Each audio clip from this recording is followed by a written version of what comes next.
କାଲି ଲେଟ୍ ନାଇଟ୍ରେ ଆସିଲା ପଥର ଢେଙ୍କାନାଳରୁ। ତ ପଥର ବର୍ତ୍ତମାନ ଆସିଗଲା। ପଥର ଆଜି କି କାଲି ଆଉ ଗୋଟେ ଗାଡ଼ି ଆସି ପହଞ୍ଚିବ।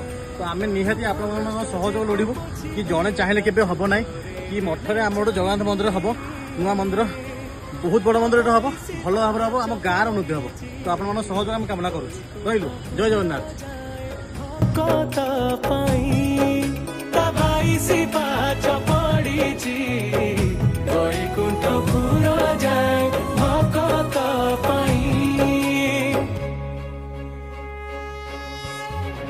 हेले हो पछे चलती ठाकुर परासीए पाई जाए मुक्ति सीए बुझी गला थरे ताकू जीए।